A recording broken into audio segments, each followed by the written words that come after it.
Welcome back to Shaheen's kitchen. ഇന്ന് കൈമ പത്തിരിയാണ് ചെയ്യാൻ പോണത്, റമദാൻ സ്പെഷ്യലായിട്ട്. അതിനുവേണ്ടി 1 കപ്പ് കൈമ റൈസ് ഞാൻ സോക്ക് ചെയ്ത് വെച്ചിട്ടുണ്ട്. നന്നായിട്ട് കഴുകിയതിന് ശേഷം ഒരു 3 മണിക്കൂർ സോക്ക് ചെയ്താൽ മതിയാവും. പിന്നെ വേണ്ടത് 1.5 കപ്പ് തേങ്ങാപ്പാലാണ്. ഇത് 1-ാം പാലും 2-ാം പാലും കൂടി മിക്സ് ചെയ്തതാണ്. 1.5 മുതൽ 2 കപ്പ് വരെ എടുക്കാം. പിന്നെ 2 മുട്ട വേണം, കുറച്ച് ഉപ്പും വേണം. ഇത്ര മാത്രമേ ഇതിനാവശ്യമുള്ളൂ. ആദ്യം തന്നെ നമുക്ക് ഈ റൈസും തേങ്ങാപ്പാലും മുട്ടയും കൂടി വലിയ മിക്സർ ഗ്രൈൻഡറിൽ ഒന്ന് അരച്ചെടുക്കാം. നല്ല വെള്ളം പോലെ അരച്ചെടുക്കണം. ഇത് ഞാൻ വലിയ മിക്സർ ഗ്രൈൻഡറിലേക്ക് അത് അരി മാറ്റിയതിന് ശേഷം 2 മുട്ടയും പൊട്ടിച്ചൊഴിച്ചു. ആവശ്യത്തിന് ഉപ്പും ചേർത്ത് കുറേശ്ശെ തേങ്ങാപ്പാൽ ചേർത്ത് നന്നായിട്ട് അരച്ചെടുക്കുക. തേങ്ങാപ്പാൽ ഒന്നായിട്ടെല്ലാം കൂടി ചേർക്കരുത്, കുറേശ്ശെ ചേർത്തിട്ട് നല്ല തിന്നായിട്ടുള്ളൊരു ബാറ്റർ ഉണ്ടാക്കിയെടുക്കുക. ഇതാ ഞാൻ അരച്ചെടുത്തിട്ടുണ്ട്. ഇതുപോലെ ഇങ്ങനെ ഫ്രോതി ആയിട്ട് ഇങ്ങനെ വരും. 2 പ്രാവശ്യമായിട്ടാണ് ഞാൻ തേങ്ങാപ്പാൽ ചേർത്ത് കൊടുത്തിട്ടുള്ളത്. 1/2 ടീസ്പൂൺ വരെ ഉപ്പും ഞാൻ ചേർത്തിട്ടുണ്ട്. ഇനി നമുക്ക് കൈമപ്പത്തിരി ഉണ്ടാക്കാൻ തുടങ്ങാം. ഞാനൊരു നോൺ സ്റ്റിക്ക് പാൻ അടുപ്പത്ത് വെച്ചിട്ടുണ്ട്. നന്നായിട്ട് ചൂടാവട്ടെ.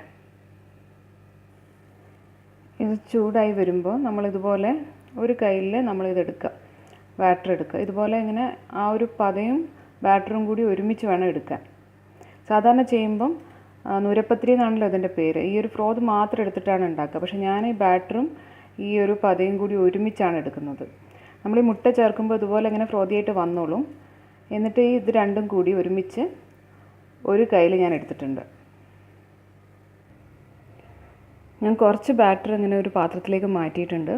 ബാക്കിയുള്ളത് ഞാനിത് മിക്സിയിൽ തന്നെ വെച്ചിരിക്കുകയാണ്.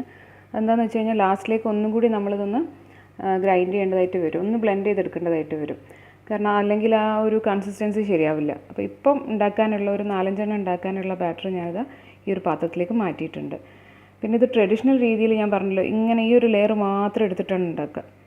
പക്ഷേ എൻ്റെ ഒരു പ്രിഫറൻസ് ഇങ്ങനെ ഒന്നായിട്ട് ഇത്രയും ഞാൻ എടുത്തിട്ട് ഉണ്ടാക്കുകയാണ് ചെയ്യുന്നത്. ഓക്കെ, അവനവൻ്റെ ഇഷ്ടത്തിനനുസരിച്ച്. ഈ ഫ്രോത് മാത്രം എടുത്ത് ഉണ്ടാക്കുമ്പോൾ കുറച്ചും കൂടെ തിന്നായിട്ടുള്ള വേറൊരു കൺസിസ്റ്റൻസിയാണ്. അപ്പോൾ ഇങ്ങനെ ഒന്നായിട്ട് നമ്മൾ എടുക്കുമ്പോൾ നീർദോശയൊക്കെ പോലെ വേറൊരു കൺസിസ്റ്റൻസിയാണ്. ഇൻഗ്രീഡിയൻസ് ഒക്കെ സെയിം തന്നെ. അപ്പം നമുക്കിങ്ങനെ ഉണ്ടാക്കാം. ഞാൻ എൻ്റെതായ രീതിയിൽ ഞാൻ ഉണ്ടാക്കാൻ പോകണം.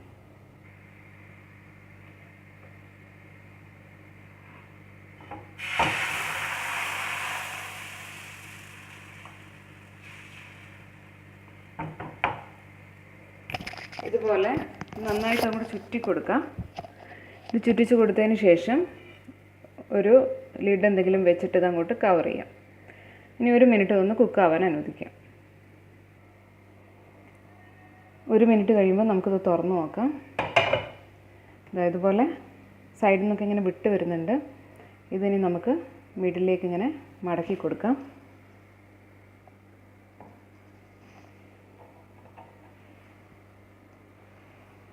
ഇതാ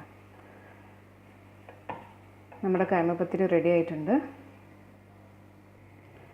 പാനിൻ്റെ ചൂട് അഡ്ജസ്റ്റ് ചെയ്തിട്ട് വേണം ഓരോ പ്രാവശ്യം ഉണ്ടാക്കാൻ. വല്ലാതെ ചൂടായത് പത്തിരി ശരിയാവില്ല. ഒരു മീഡിയം ടു ലോ വെച്ചിട്ട് അത് ചെയ്തെടുക്കണം. ഓരോ പ്രാവശ്യം ചെയ്യുന്നതിൻ്റെ മുമ്പ് ഇങ്ങനെ നന്നായിട്ടൊന്ന് ഇളക്കി യോജിപ്പിച്ച് കൊടുക്കാം.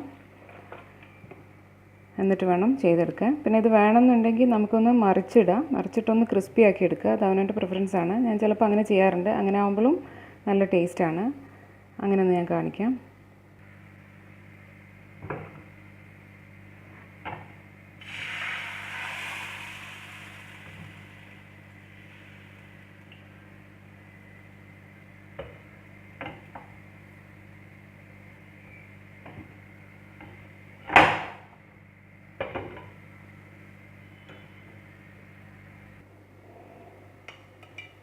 ഒരു മിനിറ്റിന് ശേഷം മാറ്റി കൊടുക്കുക. 4 സൈഡിൽ നിന്ന് ഇതിങ്ങനെ വിട്ട് വന്നിട്ടുണ്ട്. ഇനി ജസ്റ്റ് ഇതങ്ങനെ അങ്ങോട്ട് മറിച്ചിട്ട് കൊടുക്കുക. ചെറുതായിട്ടൊന്ന് ക്രിസ്പി ആവും. അവനവൻ്റെ ഇഷ്ടമാണ്. ഇങ്ങനെ ചെയ്താൽ അതിൻ്റെതായ ഒരു ടേസ്റ്റാണ്. ഇതൊരു 30 സെക്കൻഡിന് ശേഷം ഒന്നുകൂടി അത് മറിച്ചിട്ടതിന് ശേഷം ഇതുപോലെ മടക്കിയെടുക്കുക.